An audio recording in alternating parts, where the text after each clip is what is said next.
I'm Daniel, the past life regressionist, and it's time to begin. Lift off and the clock has started. 3, 2,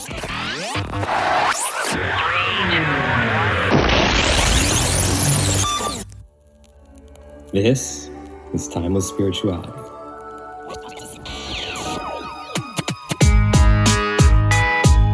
Enjoy Eternity Time.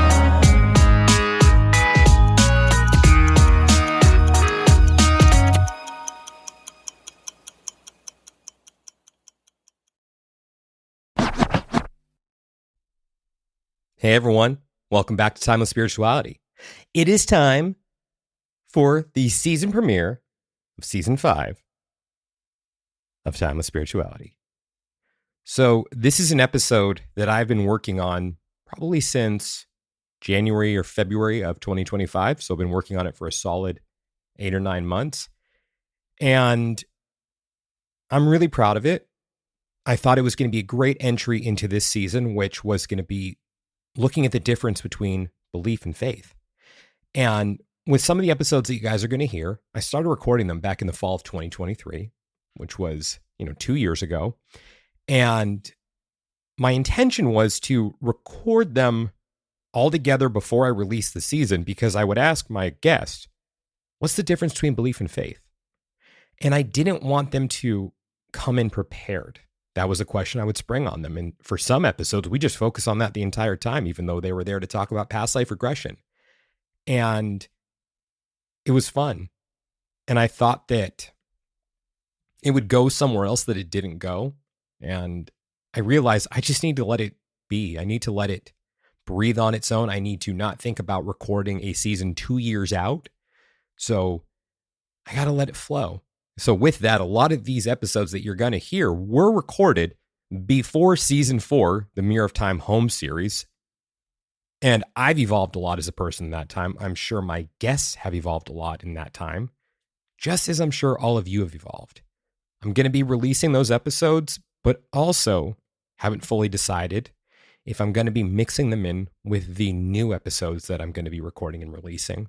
Because as I talked about in the last episode, I'm done being afraid. I'm ready to step out of my shell. I'm ready to challenge and be challenged. So also with that, I had one person suggest a guest. So if any of you guys have any suggestions for me, please let me know. If there's anything you'd like to see on the show, please let me know. I want your input. I want to know what you guys want to hear. And I just want to be, I guess. I guess that's the best way to put it. So for this episode, I picked 5 individuals. And through those individuals, we're going to look at the difference between belief and faith. And I hope you guys enjoy this. It's a little different than any episode that's come before it, but it's something. So I hope you guys enjoy everything that's to come. So with all that said, if you would like to book a regression with me to discover who, when, and where you have been throughout time, you can reach me on Instagram at The Past Life Regressionist or my website, thepastliferegressionist.com. And now, it's time to begin.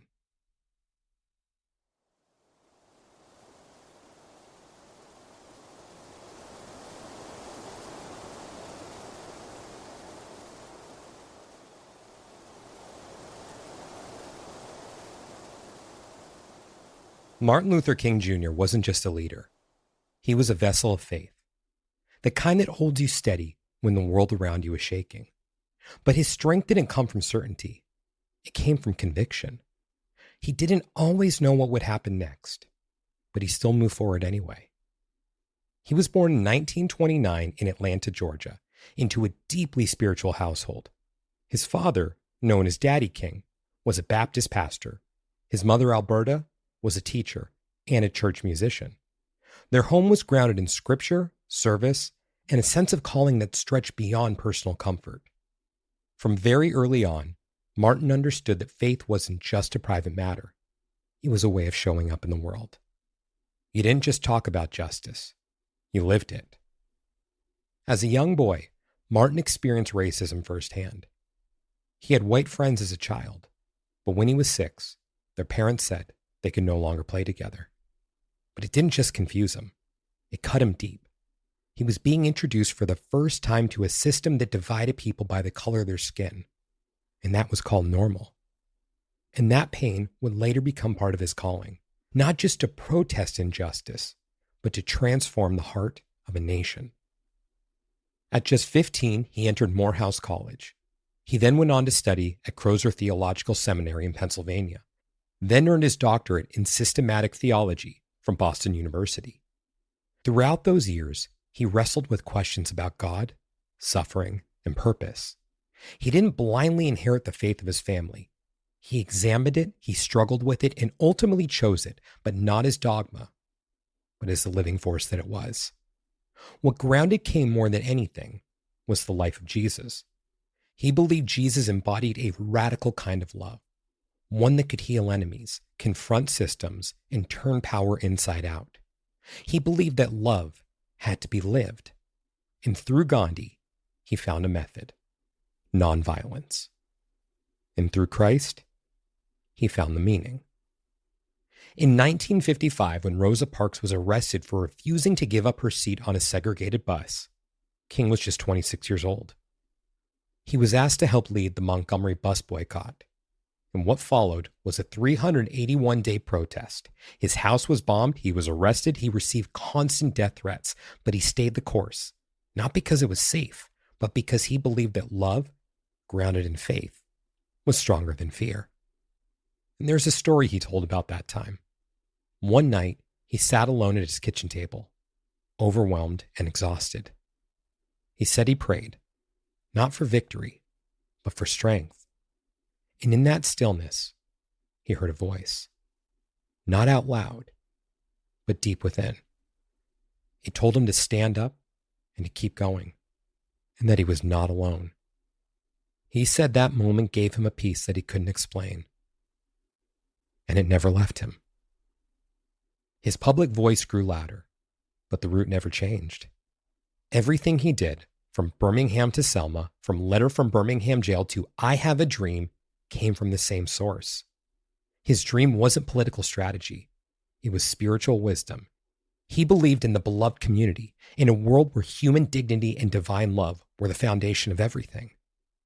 And then in 1964, he became the youngest person at the time to win the Nobel Peace Prize. But recognition didn't protect him. As he began speaking out against the Vietnam War and economic injustice, many turned on him. His faith, though, that never wavered. If anything, it only grew stronger. He once said, "Faith is taking the first step even when you don't see the whole staircase." We may see that as a metaphor, but that was his life. On April 4th, 1968, he was assassinated in Memphis, Tennessee, while standing on a motel balcony. He was 39 years old. He'd gone there to support striking sanitation workers who were being treated as disposable. And just hours before, he made a request to a musician, Ben Branch, who was scheduled to perform that night. He said, "Ben, make sure you play Take My Hand, Precious Lord, tonight. Play it real pretty. Precious Lord, take my hand. Lead me on, let me stand. I am tired, I am weak, I am lone. Through the storm, through the night, lead me on to the light.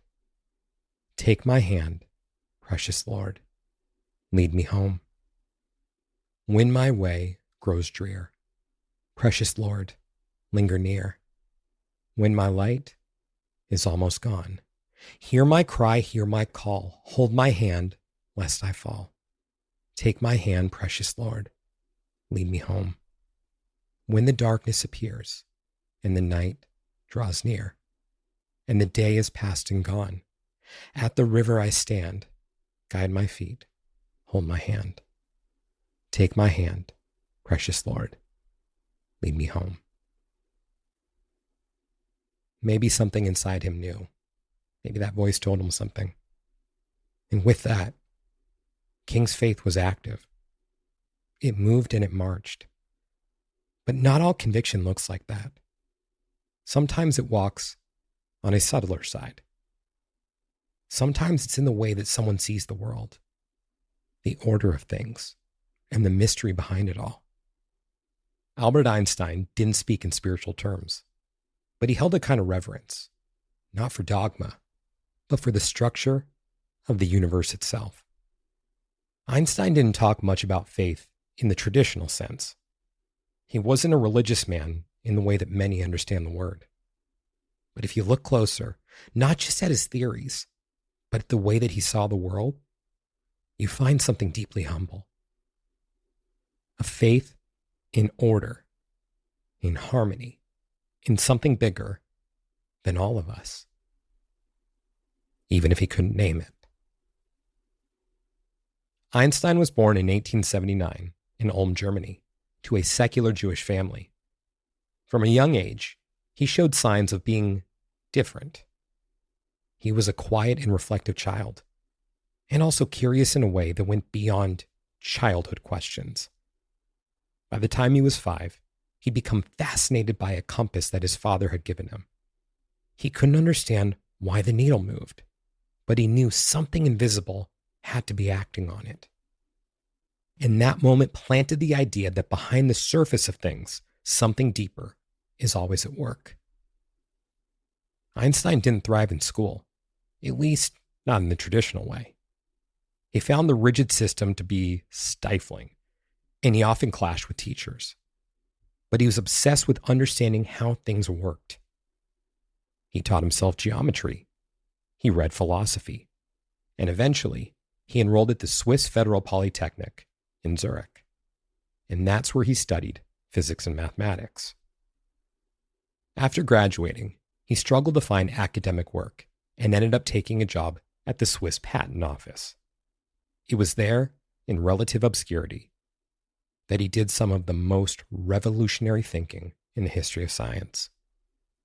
In 1905, a year now known as his miracle year, he published 4 papers that would change everything. And one of those papers introduced the world to E equals mc squared. His theories of relativity challenged how we understand space and time. He showed that time is not fixed, that gravity bends light, that the universe is far more complex than anyone imagined. But for Einstein, science wasn't just about equations. It was about wonder. It was about peering into the structure of reality and glimpsing something almost sacred. He once said, "The most beautiful experience we have is the mysterious. It is the fundamental emotion that stands at the cradle of true art and science." That mystery, that sense of something hidden yet knowable, is where his faith lived. Not necessarily in a personal God who intervenes in our lives, but in the order of the cosmos. Einstein often clarified that he didn't believe in a God who rewards or punishes, who listens to the prayers or breaks natural laws. But he did believe in what he called Spinoza's God, a divine presence expressed through the laws of nature. To him, the universe didn't need miracles to be holy. It was already miraculous in its design. In 1933, he fled Nazi Germany and emigrated to the United States. He accepted a position at the Institute for Advanced Study in Princeton, New Jersey, and that's where he would work and live for the rest of his life. Though he was known for his mind, Einstein never stayed confined to the lab.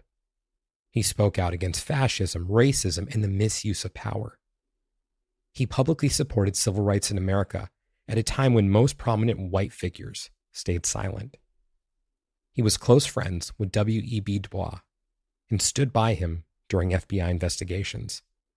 He also co-chaired an anti-lynching campaign with Paul Robeson. In 1946, he spoke at Lincoln University, a historically black college, and declared that racism was America's worst disease. But these weren't just statements. They were his reflections of a belief system rooted in equality, justice, and a shared humanity. Einstein passed away in April of 1955, just months before Martin Luther King Jr. would rise into national leadership. They never met, but their legacies touched the same moral thread. One worked through civil disobedience. the other through scientific discovery and moral advocacy. Both challenged the status quo in pursuit of something greater, not for personal gain, but for the sake of a better world. He spent the last years of his life chasing a unified theory, one set of laws that could explain all the forces in the universe. He never found it, but he also never stopped looking. If you ask me, it's not because he thought he'd find all the answers, but because he had faith the questions were worth asking. But not everyone places their trust in what can't be proven. Some challenge it, some push back, not because they reject meaning, but because they refuse to accept it blindly. Or sometimes people are completely content and at home remaining strictly and narrowly focused on that which they believe is tangibly within their grasp. But not all faith needs to feel cosmic. Sometimes it lives in repetition, in the lab, in the slow grind of discovery that doesn't ask for awe, just perseverance and endurance. And that's where Marie Curie comes in. She didn't speak of the universe as poetry. She tested it, held it in her hands, and measured it down to the atom. Her belief wasn't loud or lofty. It was methodical. Marie Curie didn't put her belief in miracles. She had faith in process and in the slow and often invisible work of discovery long before the world is ready to understand it. She wasn't a religious woman. She didn't speak in spiritual terms, but she lived by a kind of belief that went deeper than certainty. She too believed in the power of asking good questions and following them, no matter where they would lead her. She was born in 1867 in what was then Russian-controlled Poland. Her family was intellectual, poor, and patriotic. Her father taught physics. Her mother died when Mary was just 10, and from a young age, she understood the world wasn't fair. But that didn't mean that she stopped learning. At the time, women weren't allowed to attend universities in Poland, so she studied in secret, in underground schools known as floating universities.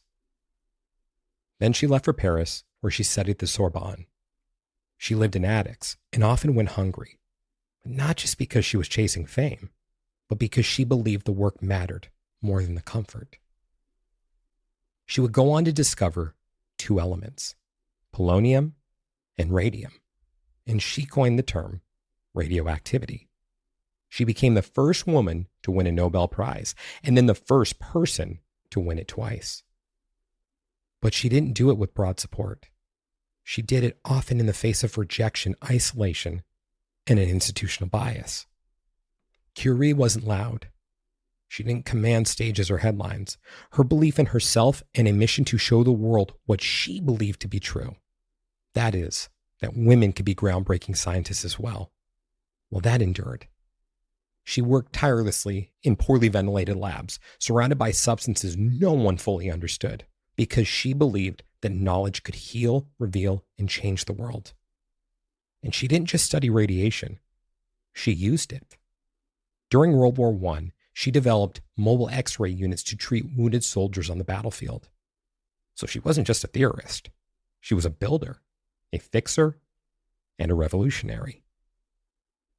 One never notices what's been done, she once said. One can only see what remains to be done. She didn't seek legacy, but she left one anyway. Marie Curie didn't walk by faith. She walked by discipline, by a belief that truth, when pursued with care and courage, always reveals itself. She just kept asking the right questions until those questions did the job. But belief can also show itself outside of a tucked away lab. Sometimes it shows up in instinct and in the feeling that something new wants to exist and that you are the one who's meant to build it. Marie Curie pursued truth through science. Steve Jobs chased it through design. And he did it with the kind of conviction that didn't always ask why. It asked, why not? Steve Jobs oftentimes doubted the existence of God, but at other times, he felt strongly that there must be more than random chance. But here's what he did believe.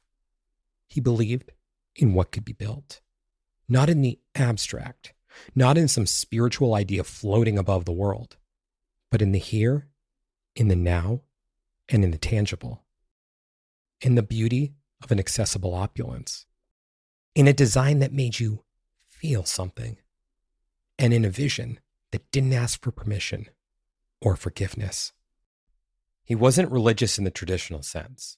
In fact, after seeing images of suffering in Life magazine as a teenager, where there were children starving during war, he asked his Sunday school teacher if God knew about those children.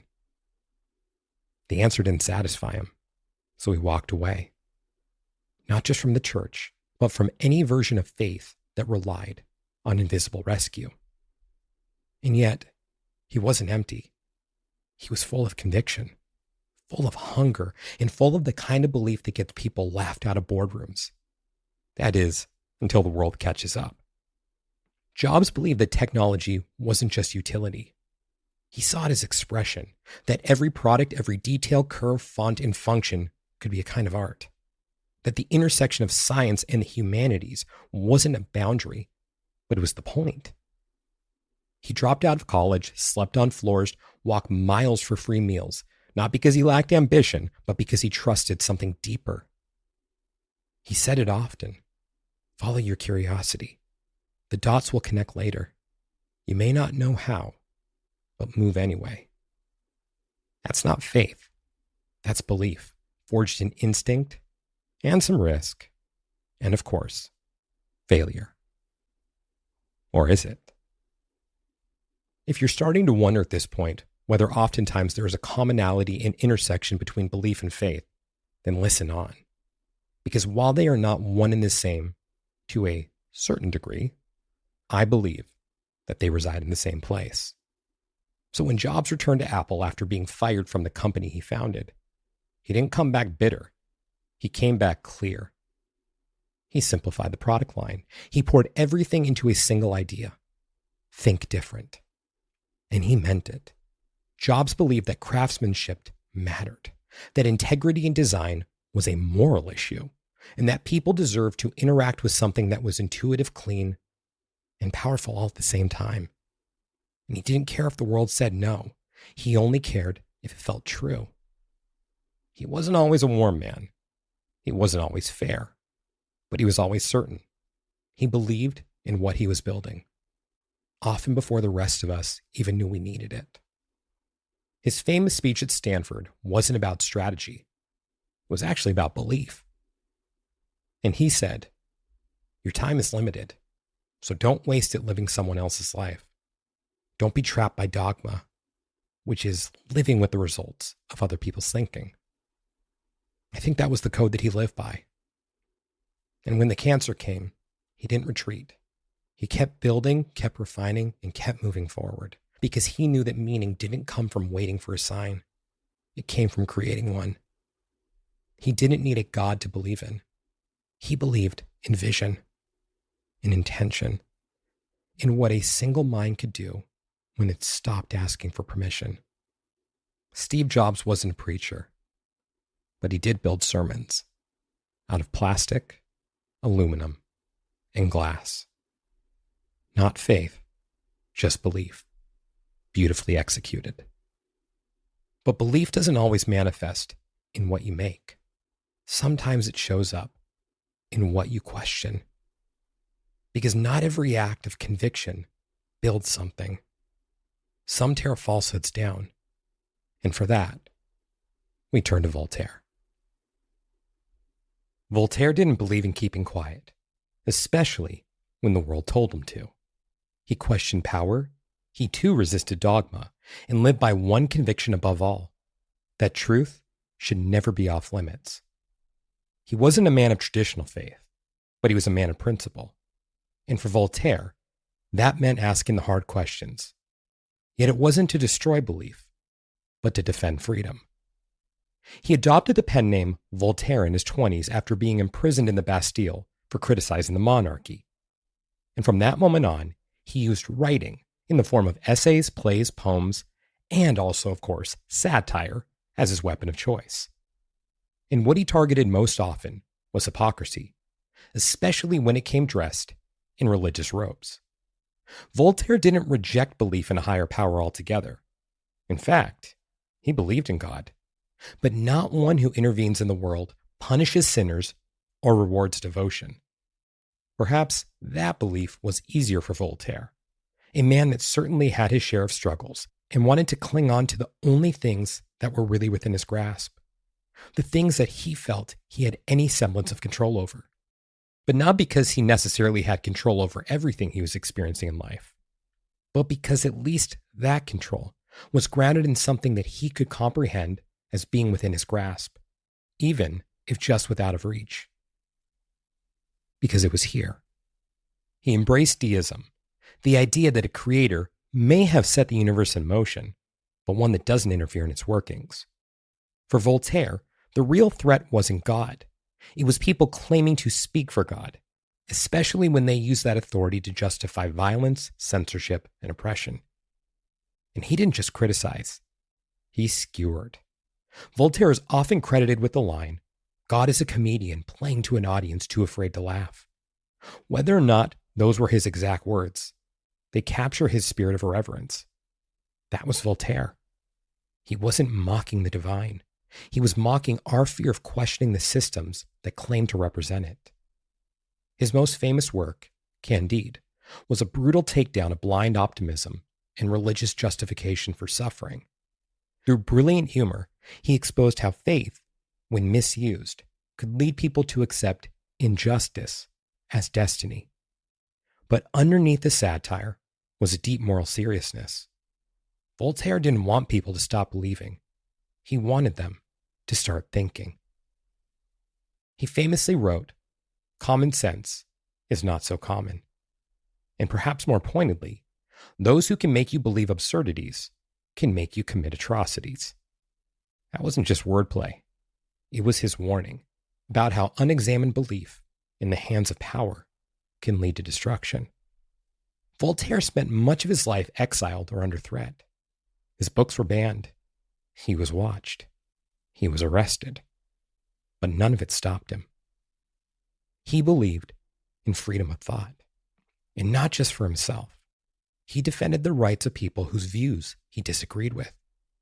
He's often credited, though somewhat inaccurately, with saying, "I disapprove of what you say, but I will defend to death your right to say it." That line was actually written by his biographer, but it still captures his spirit. Later in life, Voltaire returned to Paris and was welcomed as kind of a living legend, though still controversial in his own right.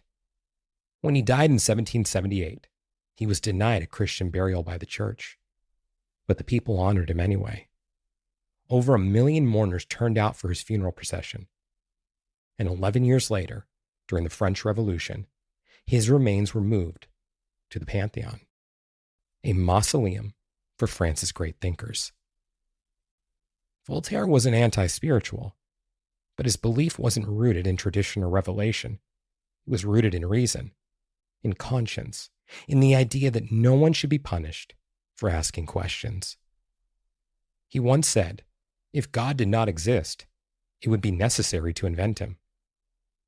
That's not because he needed certainty, but because he understood the human impulse to search for meaning, and he believed that search should never be forced into a box. He reminds us that belief, when left unchallenged, can become a tool of control, but he has also demonstrated that belief with an agenda can be all-consuming and ultimately empty. Because when a person finds their purpose in that which they do not want to believe, because it is utterly out of their control, then they leave no room for growth, and dare I say, faith. And that sometimes integrity means pushing back, but not because you want to destroy faith, but because you want to protect truth. 5 individuals, 5 minds, 5 ways of holding truth. Martin Luther King Jr. had faith, not just in God, but in the power of love to overcome fear. in the dignity of all people, and in a vision that reached beyond what the world told him was possible. His faith didn't protect him from pain. It pulled him through it. Albert Einstein had faith, not in religion, but in order, in mystery, in a universe so elegantly designed that it invited pure wonder. So when push comes to shove, for him, math and physics were windows into something sacred. Marie Curie believed in what could be proven, not once, but again and again. Her truth wasn't a feeling or a dream. It was a process. It was persistence. She didn't speak of the divine. She didn't need to. Her belief lived in the discipline to keep going when no one was watching and when no one believed but her. Steve Jobs believed in vision. He was sharp, intuitive, and a bit obsessive. He didn't ask for signs. He trusted what he felt. His truth came through design, disruption, and a refusal to settle. And while he didn't always believe in higher powers, he believed in higher standards, and he chased them with everything he had. Voltaire held conviction. He too was sharp, defiant, and unwilling to bow to authority that silenced thought. He didn't reject the idea of the divine. He rejected the idea that truth should ever be chained to fear, and he feared anything beyond his control. His belief was in freedom. His weapon was reason. These five didn't all live the same way. They didn't even speak the same language when it came to the unseen. But they shared something deeper: the courage to stand alone, the courage to question, and the courage to have hope, to act, and to hold on to what they believed was right, even when it cost them. Faith and belief aren't the same. Belief can live in the mind. Faith lives in motion. Belief asks, what do I think is true? And faith asks, do you trust me? So wherever you are, whether you're leaning into faith, sharpening your beliefs, or just trying to stay honest with yourself in a complicated world, maybe this is your invitation. Don't rush to have the answers. Don't be afraid to ask the questions. So I call you to ask yourself, where do you stand among these five great men and women? They had good intentions. There's no doubt about that. But where do we see the change in the movement and the glorious and sometimes tragic results in a more real and beautiful way? We all have beliefs. Belief is common. Belief is essential to our existence. And firmly rooted in our very nature as humans, we all believe. But faith requires no belief. And belief is not contingent upon faith. This is the great distinction that so few people even think about, but actively live their lives according to. So I applaud you for believing, but I dare you to explore faith.